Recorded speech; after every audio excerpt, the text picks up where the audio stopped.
Hey everybody, welcome back to Decks and Bytes. Today we're going to be talking about the Tumult Championships that were announced back in February, happening around April 5th to May 11th. And if we look, there was an event that took place already on the 5th.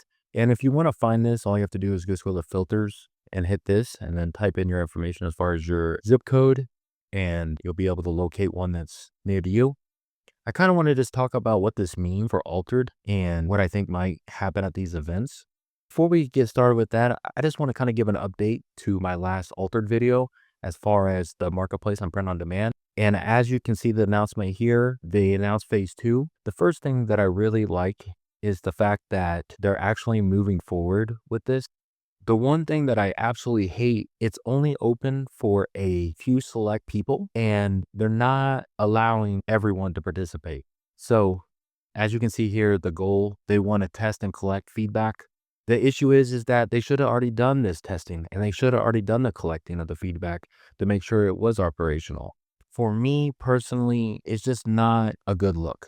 As you can see here, they added some waves and they added some more people, and that was phase 1. And then now here we are in phase 2 and they're doing the same thing. See, look, you will be notified by email at each step as soon as you are selected for phase 2. So they're opening it up so that certain people can test it out. And then this is what worries me here. The fact that everyone who signed up will eventually get to participate. Well, what if you didn't sign up and you've been waiting for this, or you didn't know about it, or whatever the case may be? I don't know. Let me know down below what you guys think about this. My personal take on it is I like that they're moving forward, but they keep on telling us it's going to be operational and it's not. I wish they would have maybe thought this one through a little bit better, because this is just not a good look, in my opinion. I just don't think it looks good on the company. I don't think it looks good for the game. As I mentioned in my last video, you can go back and watch it. I said that this was a critical thing that they needed to fix immediately, but the simple fact of the matter is it's not open and it's still considered in testing. But back to the main point of this video, we're going to be talking about this. And as I said, and I already showed, some of the events have already started, but most of them are kind of starting in the next coming weeks here in the US. You can go back to this and you can change it to your country.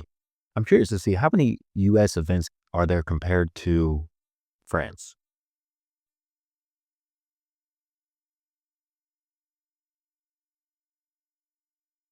So it's, I mean, that this answers your question. I mean, the fact that there's 173 just in France events. And if you, this one's already complete, but the fact that there's 173 in France, well, then we go to the US and we look and there is only, then we go here, there's only 82 in the whole US. I mean, that tells you where the state of the game is. And if you look, most of these are 10 places. I mean, this one's 90, but the fact that this is one of the biggest ambassadors of the game right here, and it's only 64.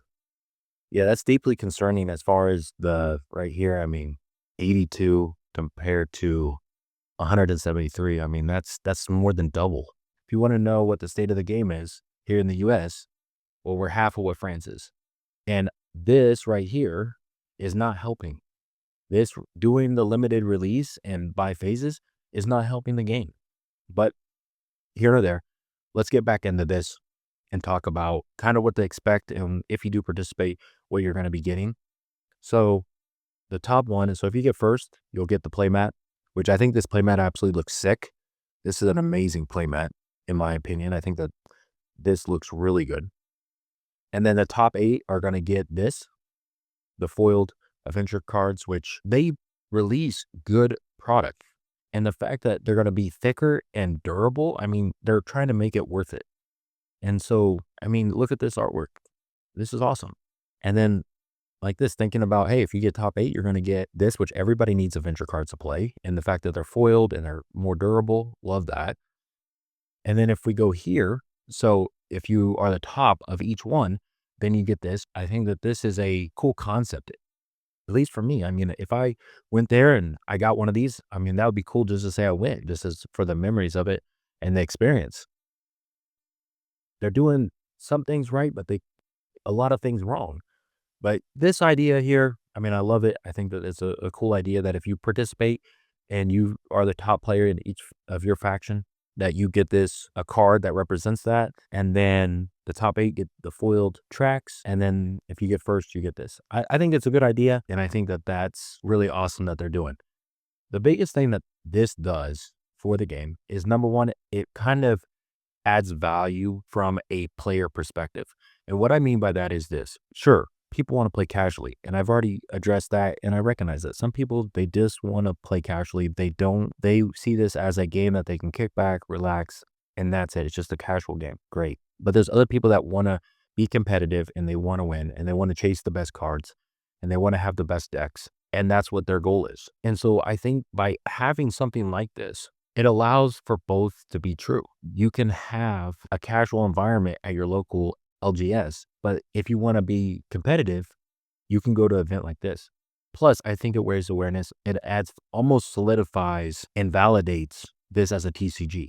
Now, how successful is it going to be? That's the question. Because from what I'm hearing from the people that I know that are in the space, is there's been 2 major issues in the US with these championships. Number one was the supply. They were having problems getting the supply from the distributor and from the company. They were really slow to get it. If you're going to put on an event, you should be able to give out, because people are going to the event for this. They should be going, top 8 should be able to have access to these. Hopefully that's a regional issue and that they get it all ironed out before the events take place. But that's currently. The next is that while they're having these events, most events aren't selling out. They're just not. They're not. There's not enough players, and there's not enough people that know about it. So they really need to figure out this whole shipping, and they also need to figure out this issue with the player base and getting it more marketed. I'm going to reference my old video a lot, just simply because I think if they just implemented that, that would fix a lot of the problems. I don't have a problem that it's big in France. My problem is that if you want to make it a worldwide game, then you have to put in the investment worldwide. Let's focus now on what I think is going to be the meta for this event, and kind of what I think might be some suggestions as far as if you were going to play in this event, what you might want to do. I like to go to 39cards.com, and the reason for this is because it lets you see all the results from the online. I mean, there is some in person, but mainly it's online. It kind of breaks it down, and we can see. What I like to do is I like to look at the ones that have more than 70 players, because these right here can kind of give you a snapshot, but it's a lower player base. So if we look at this and we go to the first one, and we're going to look at this one, and we go here, and it says Hismar. So if we look at this deck and we look at what they ran, it's a pretty standard deck for this. And I think the one thing that I would advise anybody that was going to play in this event is first look at your uniques, because your uniques are going to dictate a lot. You could have the best Hismar deck, but if you don't have the right uniques to support it, then it's going to change the way that you play this particular deck. And so, as I said, this is pretty standard. You're just trying to get tokens, control, having options. I mean, I don't mind this deck at all. I think it's pretty decent, pretty standard list. If we go to the Taija, yet again, pretty standard list for Muna. Yeah, pretty standard. This is what I would expect somebody to run. They're really focusing on the anchored aspects of Muna, and they're trying to boost their characters and be able to give characters anchored if they're able to. So if we go to the next event, here we see Sigmar. Sigmar. Then you see a Faunus. Pretty standard. It's actually the same player. Wow. Yeah, it's the same player with 6-0 and then 7-0. Well, congratulations. Congratulations, man. You won 2 events. That's awesome. But if we go here, see pretty much the same thing. I mean, some switches like right here, they add this, and there's some people like, you can see that the uniques are different. And that's the reason why I said, really evaluate your uniques and see what uniques you have, because that can really dictate what you're going to run. Well, this guy's running no landmarks, and these guys are all running landmarks. I personally, in my deck, I think right now I am running landmarks. I think I do have landmarks in my deck. But there's a lot of variance when it comes to spells and landmarks. It depends on how you want to break it down, but the characters stay pretty consistently the same. And then if we look here, we got a Faunus. So a Faunus is back. We got Kojo here. We got Finn. And then we got Taija right here. So I think what I believe is this is what you're going to see. I think this is what you're going to see. You're going to see a lot of Sigmar, a lot of Faunus, a lot of Kojo, a lot of Finn, a lot of Taija. I mean, if you look at this list in the top 23, that's all of the heroes that were ran. I truly believe that you're probably going to see a lot of Sigmar, as I said, Taija. One of the interesting things is you don't see a lot of Axiom on this list. I mean, outside of this one. And I can guarantee, yep, I already knew that. I figured that they were going to be running this exact lineup. Heavy landmark, and then just all they're trying to do is late game, get the late game.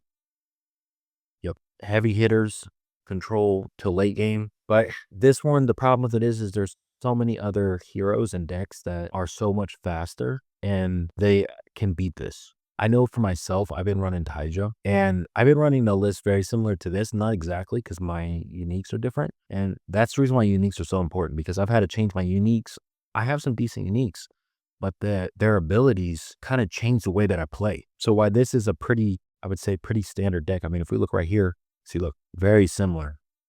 I mean, some people are running this, and then if we go here, very similar. I mean, some people throw in like a couple different things differently, but then look at the uniques like this. And if we go here, yes.